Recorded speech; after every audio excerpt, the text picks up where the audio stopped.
وہ بزے ہک بوا پھڑتے مضبوطی دے نال پھڑ، یک در گیر و محکم گیر، ایک دروازہ پکڑ مضبوطی کے ساتھ پکڑ۔ تو ہم نے الحمدللہ ثم الحمدللہ ایک اللہ کے سچے ولی امام احمد رضا خان کا دامن پکڑ لیا ہے، اور یہی ہم کو جنت میں لے جائیں گے۔ میں حنفی ہوں، میرے امام ابو حنیفہ رحمۃ اللہ تعالی علیہ کے خلاف سننے سے میرے کان بہرے۔ سبحان اللہ۔ اپنے ان کی سنیں گے تو بس اسے آئیں گے نا، اپنے سنے گا کو جو اعلیٰ حضرت کے خلاف بولے کان بہرے، علماء اہل سنت کے خلاف بولے کان بہرے، تو سننا ہی نہیں اپنے۔ اسی منن والے سوچن والے نہیں ہیں۔ اللہ کے نیک بندوں نے جو واقعی نیک بندے ہیں، اہل اللہ ہیں، اولیاء اللہ ہیں، یہ جو بھی فرماتے ہیں ہماری آنکھیں اس پر بند ہیں۔ عقل کو تنقید سے فرصت نہیں، عشق پر اعمال کی بنیاد رکھ۔ ہم بابی نہیں ہیں، ہم کتابی ہیں، ہم وابی نہیں ہیں، ہم علمی ہیں الحمدللہ۔ سورہ التوبہ کی آیت نمبر 31 ہے، اعوذ باللہ من الشیطان الرجیم، اتخذوا احبارہم ورہبانہم اربابا من دون اللہ۔ یہود و نصارہ نے اپنے احبار یعنی علماء کو اور رہبان اور صوفیوں اور جوگیوں کو، راہبوں کو رب مان لیا تھا اللہ تعالیٰ کے مقابلے پر۔ تو یہ بابوں کو ماننے والے کون ہوتے ہیں؟ یہود و نصارہ کا یہ ٹریک ہے، اور بخاری اور مسلم کی متفق علیہ حدیث ہے، میری امت میں وہی خرابیاں پیدا ہوں گی جو اگلوں میں پیدا ہوئی۔ صحابہ نے پوچھا کیا یہ اگلوں سے مراد یہود و نصارہ؟ آپ نے فرمایا اگر وہ نہیں تو اور کون لوگ مراد ہیں؟ سیم وہی خرابیاں، بخاری مسلم کے الفاظ ہیں، قدم با قدم بالشت بر بالشت، تم انہی کاموں میں پڑ جاؤ گے۔ اور امت دیکھیں پھر پڑھی ہے۔ اس کانٹیکسٹ میں ایک ضعیف روایت بھی ہے ترمذی کی، لیکن کچھ محدثین اسے صحیح کہتے ہیں، اور ہم جن کے لیے پیش کر رہے ہیں ان کے نزدیک بھی یہ روایت صحیح ہے۔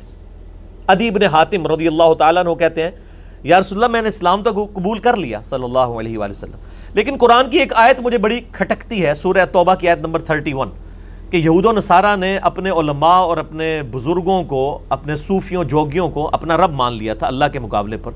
تو یا رسول اللہ ہم اپنے علماء کی پوجا تو نہیں کرتے تھے؟ تو آپ نے فرمایا یہ بتاؤ کہ کیا تم اپنے علماء اور اپنے ان جوگیوں کی باتوں کو بغیر دلیل کے کہ کتاب و سنت میں کیا لکھا ہے تمہارے انبیاء کی تعلیمات میں مان لیا کرتے تھے؟ ان کی شریعت کی حلال کی بھی چیزوں کو حلال اور حرام کی بھی چیزوں کو حرام نہیں مان لیا کرتے تھے؟ ان کا یا رسول اللہ ایسا ہی تھا۔ تو فرمایا یہی تو ان کو رب بنانا ہے۔ شریعت کا مالک اور اختیار والا کون ہے؟ اللہ۔ جب آپ یہ اختیار مولویوں کو، صوفیوں کو، جوگیوں کو دیں گے تو گویا کہ آپ ان کو رب کے مد مقابل لے کر ہیں، اور اس کی سپورٹ میں درجنوں آیات قرآن حکیم میں موجود ہیں۔ مسئلہ نمبر 71A ہے میرا، بزرگوں کی اندھا دھند پیروی کا انجام اور اس کا علاج، جس کے اندر میں نے یہ ساری آیات ڈیٹیل کے ساتھ کور کی ہیں کہ قیامت والے دن لوگ روئیں گے کہ اللہ ہم اپنے بزرگوں اور بابوں اور اپنے بڑوں کے پیچھے چلے جنہوں نے ہمیں گمراہ کر دیا۔ بسم اللہ الرحمن الرحیم۔ وَيَوْمَ يَعُضُّ الظَّالِمُ عَلَى يَدَيْهِ، اس دن ظالم شخص اپنا ہاتھ چبا کے منہ میں ڈالے گا، ایسا حیران ہوگا یہ کیا ہے، بزرگوں کے پیچھے میں رگڑا گیا، میں نے تو یہ سمجھا تھا انہوں نے مجھے چھڑانا ہے، یہ تو خود ہی ادھر جا رہے ہیں۔ اس دن ظالم شخص اپنا ہاتھ چبا کے منہ میں ڈالے گا، کہے گا یقول یا لیتنی اتخذت مع الرسول سبیلا، کہے گا ہائے افسوس کاش میں نے رسول اللہ کا راستہ اختیار کیا ہوتا۔ دیکھ لیں وہی بیماری، رسول کا راستہ اختیار کیا ہوتا۔ ہم نے الحمدللہ ثم الحمدللہ ایک اللہ کے سچے ولی امام احمد رضا خان کا دامن پکڑ لیا ہے، اور یہی ہم کو جنت میں لے جائیں گے۔ یا ویلتا، ہائے افسوس، لیتنی لم اتخذ فلانا خلیلا، کاش میں نے فلاں بزرگ کے ساتھ، فلاں شخص کے ساتھ، فلاں دوست کے ساتھ دوستی نہ گانٹھی ہوتی، اس کے پیچھے میں بیڑا غرق ہو گیا میرا۔ اور وہ کیا؟ لقد اضلنی عن الذکر، بے شک اس نے، میرے دوست نے تو مجھے گمراہ کر دیا اس الذکر قرآن سے، انا نحن نزلنا الذکر وانا له لحافظون، بعد اذ جاءنی، بعد اس کے کہ وہ حق میرے پاس آ چکا تھا، مجھے بتا دیا گیا تھا کہ بخاری اور مسلم میں نماز کا طریقہ یہ لکھا ہوا ہے، لیکن میرے دوستوں نے مجھے کہا نہیں نہیں نہیں، اتنے بزرگ پاگل تھے، بیڑا غرق کر دیا انہوں نے اپنا بھی اور میرا بھی۔ وَقَانَ الشَّيْطَانُ لِلْإِنسَانِ خَذُولًا. اب اللہ نے شیطان کہہ دیا کہ بے شک شیطان جو ہے وہ انسان کو بے یار و مددگار چھوڑنے والا ہے، قیامت والے دن کسی نے کام نہیں آنا. وَقَالَ الرَّسُولُ يَا رَبِّ اِنَّ قَوْمِ اتَّخَذُوا هَذَا الْقُرْآنَ مَهْجُورًا. اور رسول اللہ صلی اللہ علیہ وسلم کہیں گے اے اللہ میری قوم نے قرآن کو پیٹھ کے پیچھے ڈال دیا تھا، میری امت نے قرآن کو پیٹھ کے پیچھے ڈال دیا تھا. نبی صلی اللہ علیہ وسلم شکایت کریں گے، جس کی شکایت امام کائنات سید الاولین والآخرین شفیع المذنبین رحمت للعالمین سیدنا و مولانا امام اعظم محمد رسول اللہ صلی اللہ علیہ وسلم کر دیں، اس کی شفاعت کون کرے گا؟ ہمیں تو مولویوں نے صرف شفاعت والی حدیثیں سنائی ہیں، حق ہے، لیکن شکایت لگنی ہے جس نے قرآن کو پس پش ڈالا. شفاعت نہیں اس کی ہونی، پھر شکایت لگنی ہے. الٹا شکایت لگ گئی تو پھر بیڑا غرق. والعیاذ باللہ تعالی. اللہ کی پناہ میں آتے ہیں ہم. دوسرا موقع سورۃ الاحزاب کی آیت نمبر 66 اور 68. یوم تقلب وجوہہم فی النار. جب قیامت والے دن ان کے چہرے آگ پر تلے جا رہے ہوں گے، الٹ پلٹ کیے جا رہے ہوں گے، جیسے یہ سیخ کباب.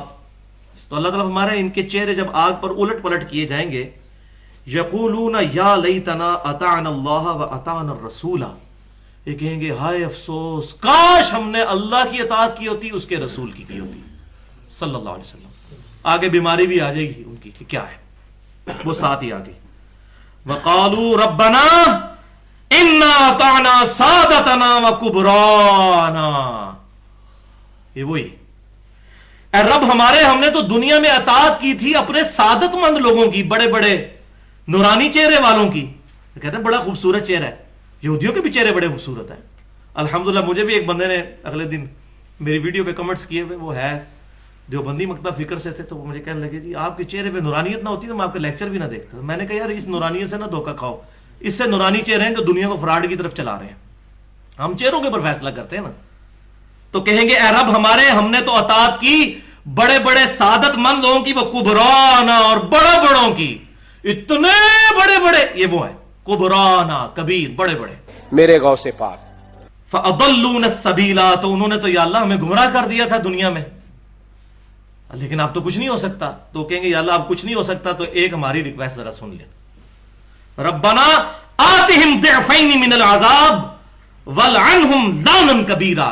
اے اللہ ہمارے بزرگوں کو دگنا عذاب دے جن کی وجہ سے ہم گمراہ ہوئے، اور ان پر بڑی لعنت کر.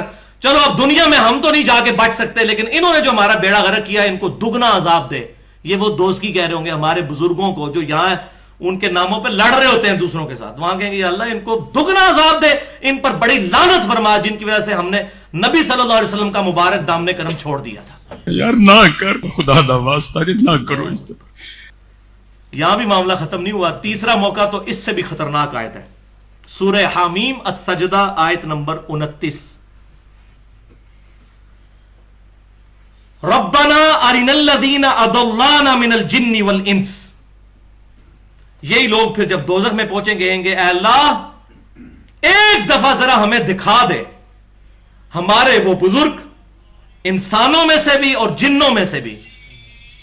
یہ وہ جنوں کی جماعتیں بھی بھیجتے ہیں نا بعض لوگ، کہتے ہیں فلاں بزرگ جو ہیں وہ جنوں کی جماعتیں تبلیغ میں بھیجتے ہیں. اے اللہ ہمارے بزرگ دکھا دے. نبی صلی اللہ علیہ وسلم نے کوئی جماعت نہیں بھیجی، ایون آپ کو پتہ بھی نہیں چلا. قرآن میں آیا کہ نبی صلی اللہ علیہ وسلم فرما دیجئے کہ مجھ پر اللہ کی طرف سے وحی ہوئی ہے کہ چند جن وہاں سے گزر رہے تھے، انہوں نے میرا کلام سنا، انہوں نے اسلام قبول کیا اور اسلام کی دعوت پیش کرنا شروع کر دی. لیکن آج ہمارے بزرگ جو ہیں وہ کچھ رائے ونڈ میں بیٹھے ہوئے وہ کہتے ہیں کہ بزرگوں کی جماعتیں بیچتے ہیں، جنوں کی. تو یہ جو بھی بندہ کہتا ہے نا فلاں بندے کے قبضے میں جن ہے، اصل میں جن اس کے قبضے میں نہیں ہوتے، وہ جنوں کے قبضے میں ہوتا ہے. یار نہ کر. ہاں بالکل. تو اے رب ہمارے، ہمیں دکھا دے ہمارے بزرگ جنوں میں سے بھی اور انسانوں میں سے بھی جنہوں نے ہمیں دنیا میں گمراہ کیا تھا. نجعلہما تحت اقدامنا. اے اللہ ہم ان کو اپنے پاؤں کے نیچے رون دیں گے ان بزرگوں کو جنہوں نے ہمارا بیڑا غرق کیا تھا. اور یہ آپ مجھے دل سے پوچھیں، میرا تو دنیا میں دل کرتا ہے کہ جن بزرگوں کی وجہ سے میں کتاب و سنت سے دور رہا، آج میرے والے ہوں تو میں جوتیوں سے ان کی مرمت کروں. کچھ حیا کر. آخرت میں تو یقین ہے. دنیا میں بندے کو غصہ آتا ہے یار انہوں نے ہمیں کس دھوکے میں لگائی رکھا، اوکھے ویلے بزرگ کام آتے ہیں، کس امید پہ چلائی رکھا. اور حضور غوث پاک رضی اللہ تعالیٰ عنہ فرماتے میں تو قیامت میں بھی اتنی دیر جنت میں نہیں جاؤں گا جب تک سارے مرید نہ ساتھ چلے جائیں. میں نے جانا نہیں, کھڑا ہو جاؤں گا, عرض کروں گا مولا بھیج. تو قیامت والے دن کہیں گے اللہ ہمارے بزرگوں کو جنوں اور انسانوں میں سے ہمارے حوالے کر دے, نجعلہما تحت اقدامنا, ہم پاؤں کے نیچے ان کو رونے, لیکون من الاسفلین, تاکہ دوزخ کے سب سے نچلے حصے میں پہنچے. میرے غوث پاک اتھے واڑ کے نا انہوں دوزخ دے تھڑے حصے تا ساڑی روح سکون ملنا ہے, لیکن کوئی نہیں ملنا.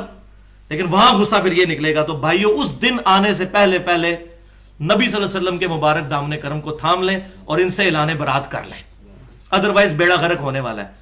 اور سورہ بنی اسرائیل میں جو 10 کمانڈمنٹس آئی ہیں جو تورات کے اندر بھی موجود تھیں, سورہ بنی اسرائیل کی آیت نمبر 36 میں 9th کمانڈ آئی ہے, اعوذ باللہ من الشیطان الرجیم, وَلَا تَقْفُ مَا لَيْسَ لَكَ بِهِ عِلْم, اے انسان کسی چیز کی پیروی اس وقت تک مت کر جب تک کہ تو اس کے بارے میں علم نہ حاصل کر لے.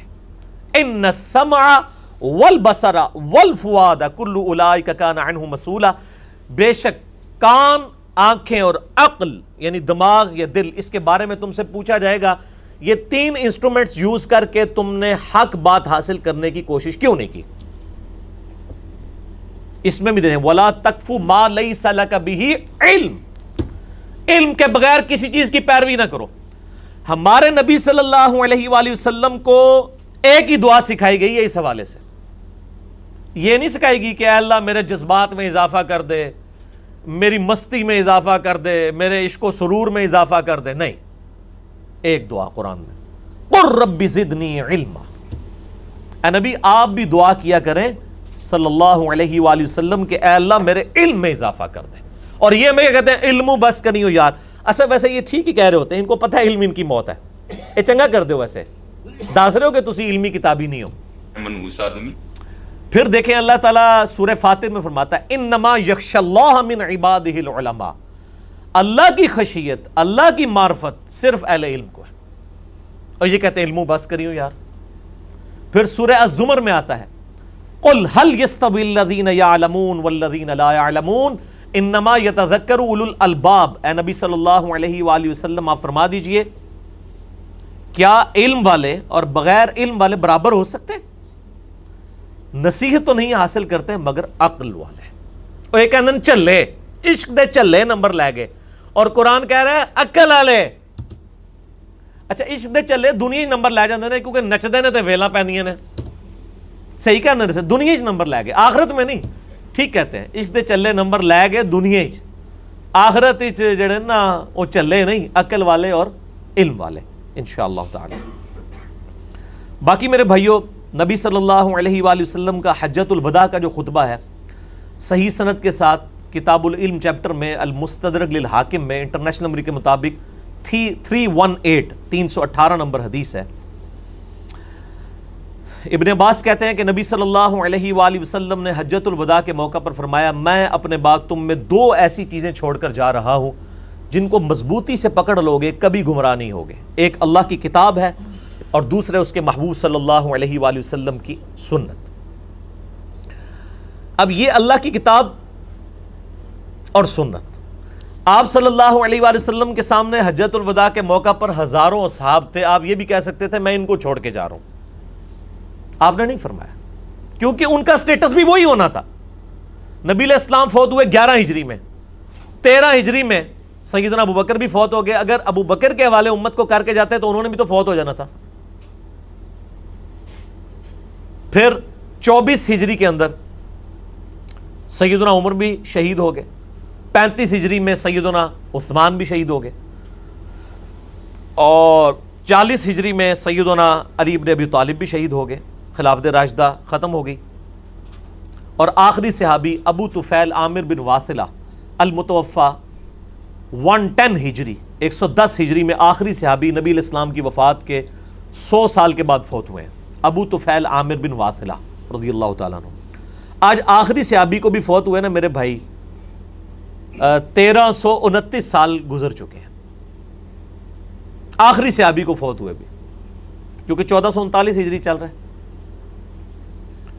تو نبی صلی اللہ علیہ وآلہ وسلم اگر کسی شخصیت کے حوالے کر کے جاتے اس نے فوت ہو جانا تھا. آپ ہمیں کتابوں کے حوالے, کتاب اللہ اور سنت کے حوالے کر کے. اور پھر دیکھیں غدیر خم کا جو خطبہ ہے، صحیح مسلم میں اوپر تلے 4 حدیثیں ہیں، فضائل علی والے چیپٹر میں انٹرنیشنل نمبر کے مطابق 6225 سے لے کے 6228 تک، اپنی وفات سے تقریباً 1.5-2 مہینے پہلے آپ نے حجۃ الوداع کے بعد مدینہ شریف واپس آتے ہوئے خم نامی گاؤں میں پانی کے لیے پڑاؤ کیا، اور کنکلوڈنگ گفتگو تھی، اونٹ کے پالان کا ممبر رکھا گیا، اسے غدیر خم کی حدیث کہتے ہیں۔ اس پہ میرا یوٹیوب پہ کلپ ہے، میں نے 8 طرق اس کے اہل سنت کی کتابوں سے بتائیں، آج میں ڈیٹیل میں نہیں جاؤں گا۔ آپ نے فرمایا لوگوں آگاہ ہو جاؤ، میں بھی ایک انسان ہوں، قریب ہے کہ اللہ کا قاصد یعنی موت کا فرشتہ میرے پاس آئے اور میں اس کی دعوت قبول کر لوں، یعنی ہر شخص نے جانا ہے، میں بھی دنیا سے چلا جاؤں۔ میں اپنے بعد تم میں 2 بھاری چیزیں چھوڑ کر جا رہا ہوں، ان میں سے پہلی چیز اللہ کی کتاب ہے، اس میں ہدایت ہے، اس میں نور ہے، تم اللہ کی کتاب کو پکڑو، اپنا تعلق اس کتاب کے ساتھ مضبوط کرو۔ اللہ کی کتاب اللہ کی رسی ہے، جو اسے پکڑے گا وہ ہدایت پر ہوگا، جو چھوڑ دے گا گمراہ ہو جائے گا۔ اور زید ابن ارقم کہتے ہیں نبی علیہ السلام کہتے رہے اللہ کی کتاب، اللہ کی کتاب، اللہ کی کتاب، لیکن امت نے کتاب چھوڑ دی، کتابیں چھوڑ دیں، کتابوں کو چھوڑ دیا، بابوں کو پکڑ لیا۔ اوکھے ویلے بزرگ کام آتے ہیں۔ بابی نہ بڑھو، کتابی بڑھو۔ نہ میں وابی، نہ میں بابی، میں ہوں مسلم علمی کتابی۔ اور پھر زید ابن ارقم کہتے ہیں کہ نبی صلی اللہ علیہ وآلہ وسلم نے فرمایا دوسری بھاری چیز میرے اہل بیت ہیں، میں اپنے اہل بیت کے بارے میں تمہیں اللہ کا خوف دلاتا ہوں، اپنے اہل بیت کے بارے میں اللہ کا خوف دلاتا ہوں، اللہ کا خوف دلاتا ہوں۔ 3 دفعہ فرمایا، امت پھر بھی نہیں ڈری، نہ کتاب پکڑی، نہ اہل بیت کے ساتھ اس نے سلوک کیا آپ کی وفات کے بعد۔ بہرحال آپ صلی اللہ علیہ وآلہ وسلم کی اس دعوت حق کو ہم یہ یعنی تکبر کے طور پر دعویٰ نہیں کر رہے، نہ ہم اس کی بنیاد پہ کوئی چندہ لے رہے ہیں، کوئی مسجد نہیں بنا رہے، کوئی فرقہ لانچ نہیں کر رہے، کوئی پارٹی نہیں بنائی ہے، کوئی ہاتھ نہیں چموائے، کوئی پاؤں نہیں چموائے۔ اللہ تعالیٰ پر اعتماد کرتے ہوئے بات کہہ رہے ہیں کہ نبی علیہ السلام نے اپنی آخری جو وصیت کی تھی نا، قرآن اور اہل بیت، اگر اس کو اس وقت الحمدللہ دعوت و تبلیغ کے حوالے سے کسی نے مکمل طور پہ دونوں چیزوں کو پکڑا ہوا ہے نا، تو الحمدللہ وہ اس پلیٹ فارم کی دعوت ہے۔ قرآن کی توحید بھی ہم بیان کر رہے ہیں اور اہل بیت کا دفاع بھی ہم کر رہے ہیں، الحمدللہ۔